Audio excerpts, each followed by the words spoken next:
Vous informer dans l'actualité de ce matin à l'inauguration de l'université officielle de Mbuji-Mayi par le président de la République, Félix-Antoine Tshisekedi Tshilombo. Cela marque également l'aboutissement d'un projet de construction qui a débuté en avril 2022. Les détails dans un instant à la une également. Ouverture à Kinshasa, la 47e Assemblée générale ordinaire de la Confédération africaine de football CAF. La première ministre Julie Suminwa qui a représenté les chef de l'État Félix-Antoine Tshisekedi Tshilombo a appelé les participants à faire du football un vecteur d'unité, de paix, également de développement. Nous ferons également le point sur le démantèlement d'un réseau chinois d'exploitation minière dans la province du Haut-Ouélé. Voilà pour nos titres. Avant de développer tous ces sujets et bien d'autres encore, je vous le disais au sommaire de cette édition, le président de la République, Félix-Antoine Tshisekedi Tshilombo, a procédé à l'inauguration de l'université officielle de Mbuji-Mayi. Nous sommes là dans la province du Kasaï oriental. D'autres précisions dans ce reportage. Sous un soleil clément, la capitale diamantifère du Kasaï oriental a vécu une journée historique. Une page majeure de l'histoire éducative de la République démocratique du Congo s'est écrite aujourd'hui avec l'inauguration officielle de nouvelles infrastructures de l'université officielle de Mbuji-Mayi par le président de la République, Félix-Antoine Tshisekedi Tshilombo. Le chantier entamé en 2022 dans le cadre du programme présidentiel de modernisation des infrastructures de l'enseignement supérieur redonne fière allure à une université jadis marginalisée. Aujourd'hui, l'université officielle de Mbuji-Mayi arbore un visage nouveau, auditoire moderne, amphithéâtre spacieux, hommes d'étudiants séparés pour filles et garçons, rectorat flambant neuf, autant d'infrastructures dignes des standards internationaux. Devant une foule nombreuse, composée d'étudiants, d'enseignants, des cadres politiques et des chefs coutumiers, le président de la République a reçu des remerciements chaleureux des autorités académiques, de la communauté estudiantine et des notables locaux. Tous saluant une œuvre tangible, un geste de foi envers la jeunesse du centre du pays. La population de la province du Kasaï oriental, à travers ma modeste personne, vous remercie sincèrement d'avoir pensé à relever le défi de la formation de votre jeunesse en leur offrant un cadre d'apprentissage au standing international. Les bénéficiaires, représentés par le président des étudiants, ont exprimé leur gratitude au président de la République. Nous vous avons vu inaugurer des bâtiments réhabilités ou modernisés, monsieur le président de la République, chef de l'État.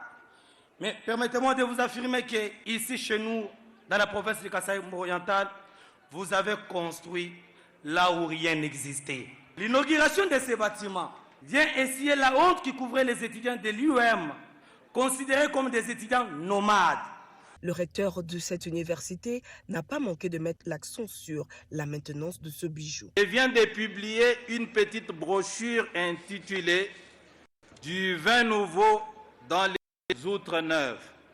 12 propositions pour faire de l'université officielle de Mbuji-Mayi une véritable université. Il s'agit de 1.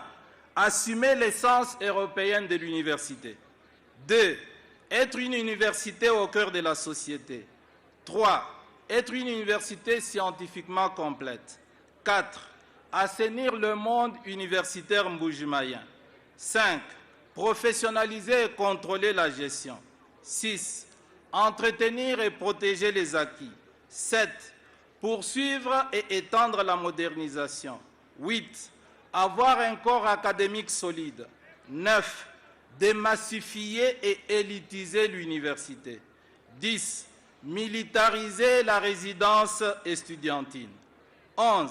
Repenser les aumôneries confessionnelles. 12. Révisiter le blason et l'hymne de notre université. Fondée en 1990 par des pionniers visionnaires comme le cardinal Malula et Monseigneur Joseph Kongolo, l'université officielle de Mbuji-Mayi renaît avec 14 filières dont la médecine, le droit, la sociologie, la polytechnique ainsi que la géologie. Ces nouvelles infrastructures ouvriront la voie à la recherche, à l'innovation et surtout à la formation d'une élite compétente au service de la nation. Ces belles infrastructures qui suscite notre admiration par le goût du beau qu'elle dégage, reflète sans nul doute la modernité, de même que l'ouverture à une espérance nouvelle pour un avenir radieux de la jeunesse congolaise. Ce geste fort du chef de l'État s'inscrit dans la vision de refondation du système éducatif congolais, une vision qui fait du savoir et de la jeunesse des piliers de l'avenir.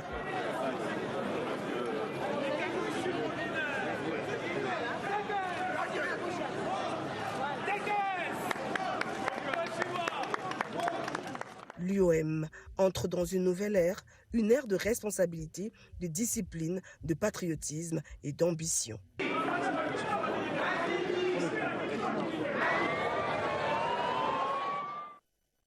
Dans l'actualité également, Kinshasa est devenu depuis hier les centres africains de football. Et pour preuve, la capitale congolaise abrite déjà la 47e Assemblée générale ordinaire de la Confédération africaine de football. Représentant les chefs de l'État Félix-Antoine Tshisekedi Tshilombo, la Première ministre Judith Suminwa a appelé les participants à ces rendez-vous majeurs à faire du football vecteur de l'unité, des paix également, du développement. On en parle dans ces reportages. La République démocratique du Congo vient d'inscrire une nouvelle page dans l'histoire du football africain en accueillant ce lundi la 47e Assemblée générale ordinaire de la Confédération africaine de football, CAF. Cette cérémonie riche en symboles a été marquée par un message fort du président de la République, Félix-Antoine Tshisekedi Tshilombo, transmis par la première ministre Judith Suminwa Tuluka. En accueillant cette assemblée, la République démocratique du Congo veut affirmer sa foi dans la puissance du sport comme vecteur de paix, d'unité et de cohésion nationale. Notre pays a connu des heures sombres, mais le ballon rond a toujours gardé son éclat, celui de la fraternité, de la joie et du dépassement de soi. Le président de la République a salué le leadership de Patrice Motsepe, président de la CAF, et exprimé sa gratitude envers la FIFA, représentée par Gianni Infantino, pour son soutien constant au développement du football africain. La responsabilité qui est la nôtre aujourd'hui est de faire de ce rendez-vous le lieu où s'écrit le prochain chapitre du football africain. Je salue le leadership de la Confédération africaine de football et de son président, M. Patrice Motsepe, ainsi que l'engagement des fédérations nationales, des ligues, des clubs, des joueurs, des arbitres, des entraîneurs et de toutes celles et ceux qui, sur et hors du terrain, donnent vie à notre passion. Un moment de recueillement a été observé en mémoire des victimes de violences dans l'est de la RDC, rappelant que le sport n'est pas épargné par le conflit. Placé sous les signes de la jeunesse, de l'unité et de l'espoir, cette 47e Assemblée générale reflète l'ambition du continent de construire à travers le sport un avenir digne et porteur d'espérance. Et dans le reste de l'actualité, les experts en santé et les scientifiques de la République démocratique du Congo et ceux du monde entier se mobilisent ensemble, question d'agir efficacement avec rigueur et détermination pour mettre également en place quelques stratégies de riposte pour lutter également contre les monkeypox en République démocratique du Congo. Reportage. Face à la recrudescence des épidémies dans certaines régions de l'Afrique, les scientifiques comptent mener un front commun dans la lutte. Les Mpox est d'actualité étant vers une crise sanitaire dans la sous-région. Pour ce faire, des chercheurs biologistes venus de plusieurs pays d'Afrique et d'Europe sont depuis ce lundi 7 octobre en formation et échange d'expériences. Objectif, mettre sur pied un plan de réponse avec des stratégies appropriées pour combattre ces fléaux. Les professeurs et coordonnateurs de Prisme. Donc l'objectif ici, c'est d'actualiser les stratégies de réponse à différents niveaux parce que la maladie change, il y a de nouvelles voies de transmission, les virus mutent, il faut savoir comment communiquer et c'est ces bagages d'informations que le cours met à disposition en échangeant sur ce que nous on fait en RDC, mais aussi dans les autres pays comme l'Afrique de l'Ouest où l'épidémie est récente. Donc c'est vraiment une actualisation, mais aussi, comme j'ai dit, la formation pérenne pour permettre aux gens qui répondent aux maladies émergentes d'être à jour et d'asseoir les stratégies de réponse. Ces cours avancés, le deuxième du genre, est une belle initiative saluée par le ministère de l'Enseignement supérieur et universitaire, Recherche scientifique et innovation qui a présidé l'ouverture. Les participants venus de l'Afrique, de l'Ouest, du Centre et de l'Europe ont 6 jours pour des cours et échanges en visioconférence avec des experts et autres partenaires tels que ANERS et Prisma. Mise en place en République démocratique du Congo d'un nouvel outil numérique baptisé e-Pharma. Question des facilités à distance, les commandes des médicaments également pour alerter en cas de rupture des médicaments pour la prise en charge gratuite des femmes enceintes, également des nouveaux-nés. Son utilisation a fait l'objet des discussions. C'était lors d'un atelier d'échange organisé à Kinshasa. Reportage signé Rika Bomba. Avec leur laptop, ces prestataires de soins de santé de différentes zones de santé, au cours de cet atelier, organisé par le Fonds de promotion de la santé, font de petits exercices pour accéder à la nouvelle application dénommée e-Pharma.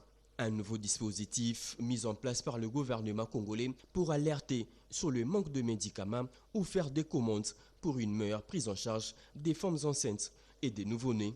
Ce nouvel outil numérique permet une meilleure traçabilité des stocks en médicaments et autres intrants médicaux pour l'amélioration de la qualité de service, a fait entendre le directeur général du FPS, Mikanyembo Marius. C'est plus qu'une satisfaction parce que le travail à chaque niveau sera facile, parce que nous passons des commandes en ligne et donc nous gagnons en temps et aussi dans la gestion des ressources.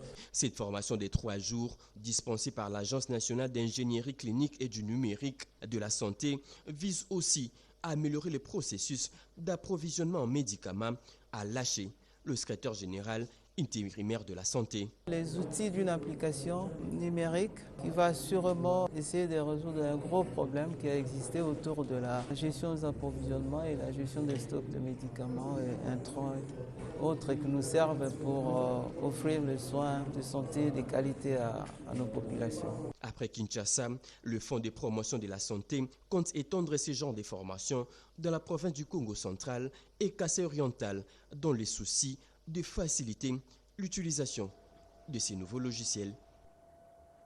De Kinshasa, nous allons à présent prendre la direction de Genève. Nous sommes là en Suisse où se tient la 76e session du comité exécutif du Haut Commissariat des Nations Unies pour les réfugiés. La République démocratique du Congo prend également une part active à ces travaux par les truchements des vice-premiers ministres, le ministre en charge de l'Intérieur et de la Sécurité, Jacquemin Chabani, qui porte haut la voix de la RDC à cette session. Nous retrouvons sur place à Genève notre envoyé spécial Bobo Anan Mokonzi.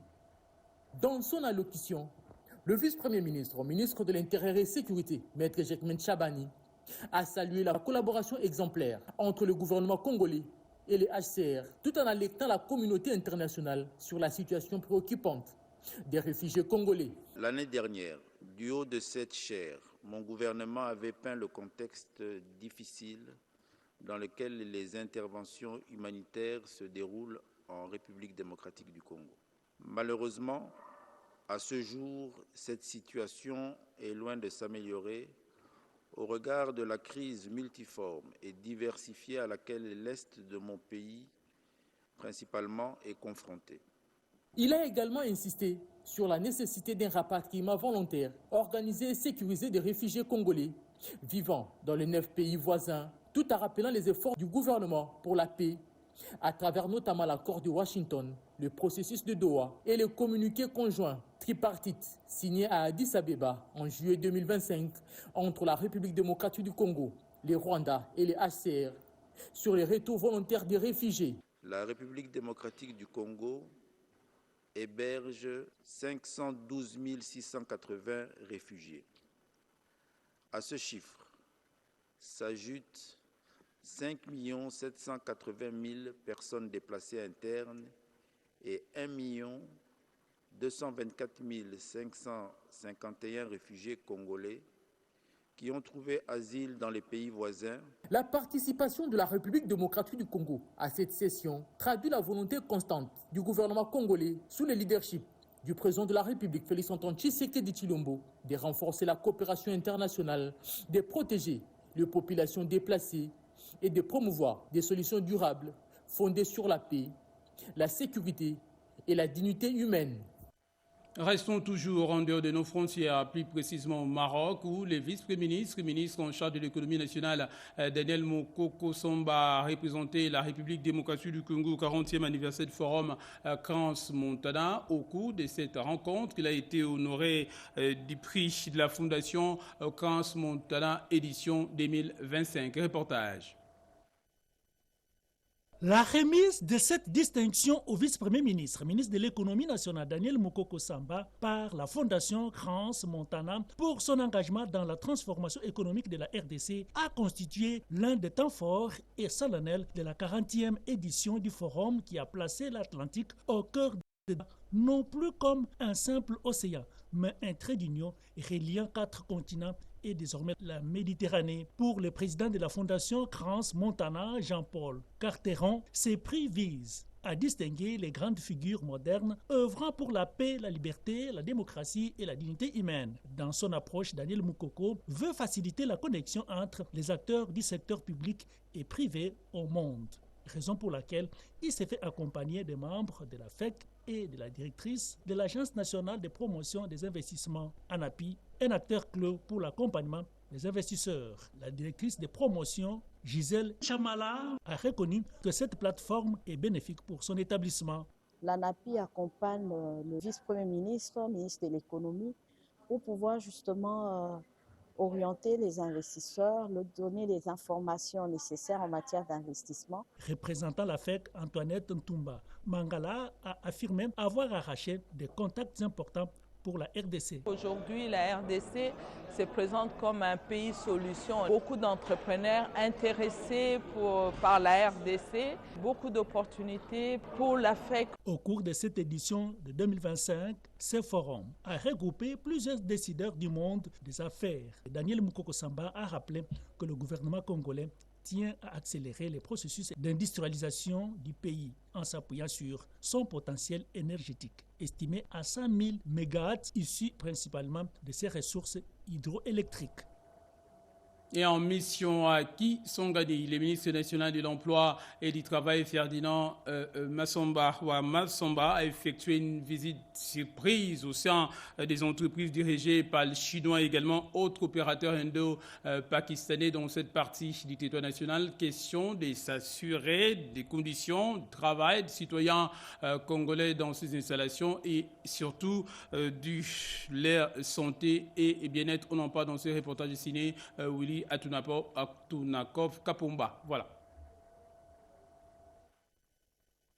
Pendant sa mission officielle à Kisangani, chef-lieu de la province de la Chopo, le ministre de l'Emploi et Travail, Ferdinand Massamba, un véritable homme du terrain, a effectué samedi 4 octobre 2025 une descente surprise au sein de l'entreprise chinoise de construction CCC, située à quelques 35 km de la ville de Kisangani, en dépit des conditions difficiles d'accès à ces sites. Objectif, s'enquérir des conditions de travail des employés congolais. Plusieurs expatriés chinois exercent des fonctions de petits métiers réservés exclusivement aux nationaux, notamment celles des chauffeurs et conducteurs d'engins. Au terme de cette visite, le constat du ministre s'est révélé préoccupant. Je suis sur la nationale numéro 4, je pense à une quarantaine de kilomètres de la ville de Kisangani, dans le cadre du contrôle.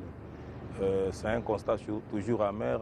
J'ai vu de remarquer qu'il y a un certain nombre d'expatriés, une quarantaine, mais personne n'a la carte de travail pour étrangers. Et c'est déplorable. Alors, je laisse une équipe de contrôle composée d'inspecteurs de travail qui vont travailler et régulariser. Je pense qu'ils doivent se conformer par rapport à la loi. Ils ont quelques 200 Congolais qui travaillent. Je n'ai pas vu ni la liste des pays, ni les contrats, ni quoi que ce soit. On doit sanctionner toutes les irrégularités et ils doivent se conformer par rapport à la loi. Signalons que ces contrôles rigoureux des conformités salués par la population congolaise témoignent de la fermeté et de la détermination du ministre des tutelles, Ferdinand Massamba Ouamassamba, à rétablir l'équilibre et la justice sociale dans le monde du travail en synergie avec la tripartite. Je vous le disais au sommaire de cette édition, en mission dans la province du Haut-Uélé, le ministre national des Mines qui accompagne le gouverneur de cette province a procédé au démantèlement d'un réseau de ressortissants chinois exploitant illégalement de l'or à Gatonga. On en parle avec Sidi Kenina. Un véritable coup de poing contre la fraude minière a été porté dans le territoire de Ouatcha, province du Haut-Uélé. Nous sommes dans le village Katanga. Les ministres des Mines, Louis Watoum Kabamba, accompagnés du gouverneur du Haut-Uélé, les députés provinciaux et le conseil provincial de sécurité, a dirigé une opération de terrain musclé qui a conduit au démantèlement d'un réseau d'exploitants chinois opérant en toute illégalité. Ces ressortissants exploitaient de l'or sans titre minier ni autorisation de séjour pour exercer dans les secteurs. Pire encore, ils avaient érigé des barrières interdisant l'accès aux services de l'État, construit une route clandestine pour transporter leurs produits et exploiter les sols congolais avec des engins lourds, 24 heures sur 24, sans aucun respect du code minier ni des obligations fiscales. Voici des gens qui viennent de on ne sait où, sans aucun droit, sans rien du tout, construire même la route que nous venons de passer là. C'est une route dans la concession Kibali. Sur instruction du ministre des Mines, les contrevenants ont été arrêtés et leur matériel saisi. Les sites a été totalement fermés.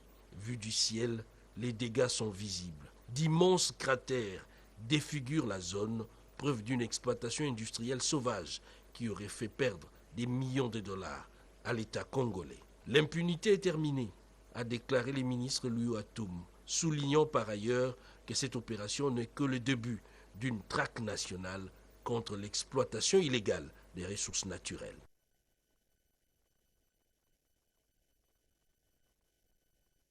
Les certifications des substances minérales sont à l'école des formations sur la certification, également la traçabilité des minéraux. Explication Nadine Foutouka.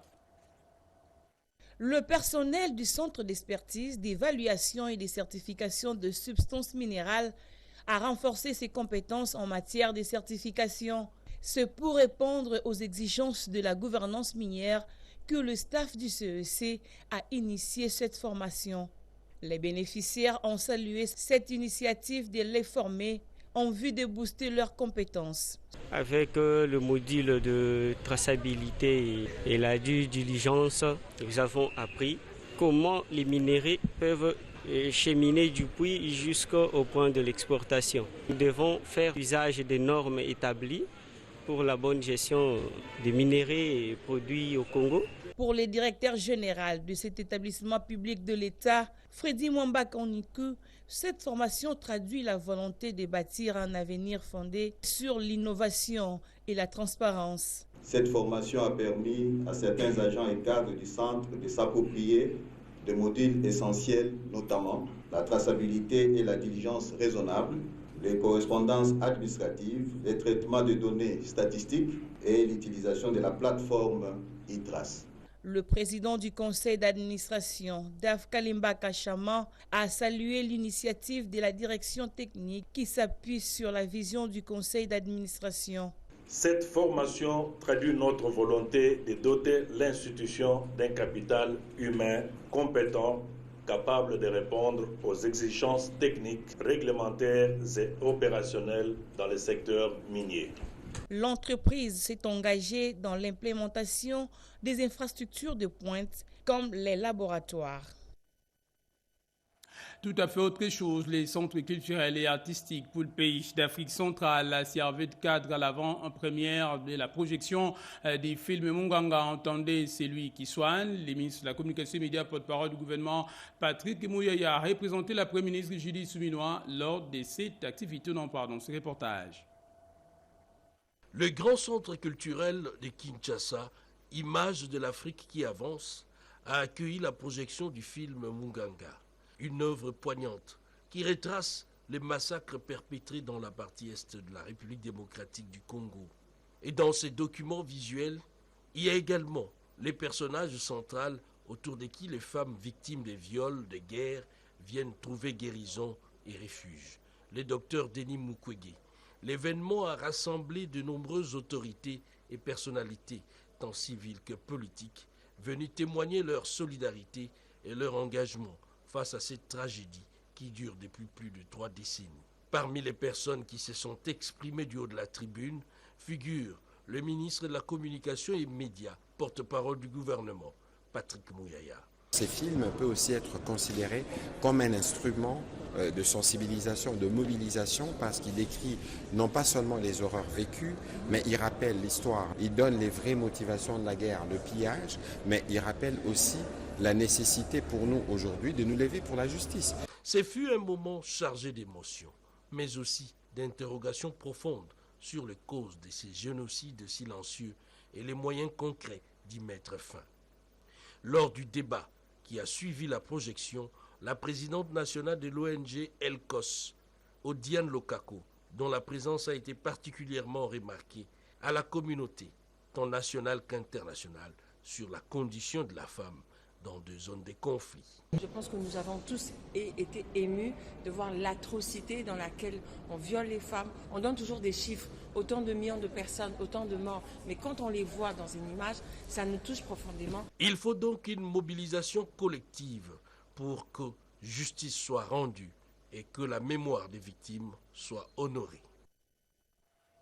Et pour finir, sacrée journée mondiale de l'habitat est célébrée chaque premier lundi du mois d'octobre. À cet effet, le gouvernement de la République, par l'étrichement du ministère de l'Urbanisme et Habitat, s'est engagé à promouvoir des politiques urbaines inclusives et respectueuses également de l'environnement. Je vous propose à cet effet d'écouter le message à la nation fait par la ministre de l'Urbanisme et Habitat. Reportage.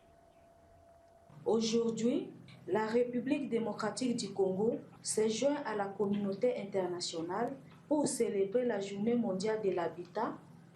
Cette année, le thème choisi, la réponse aux crises urbaines, résonne particulièrement avec notre réalité nationale avec comme thème national la lutte contre les inondations dans nos villes. Nos villes, jadis perçues comme des foyers de développement et d'opportunités, sont aujourd'hui fragilisés par de multiples crises. Inondations récurrentes, érosion ravageuse, croissance démographique incontrôlée, habitat informel, insalubrité, insécurité et inégalité sociale.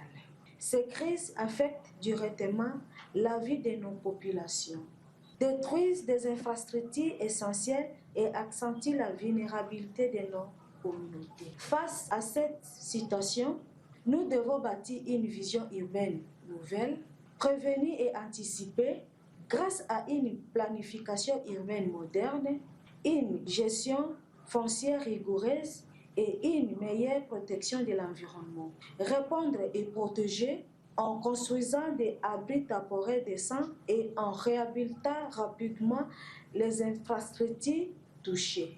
Reconstruire et transformer en faisant de chaque crise une opportunité pour repenser nos modèles urbains et bâtir des villes plus résilientes et plus durables.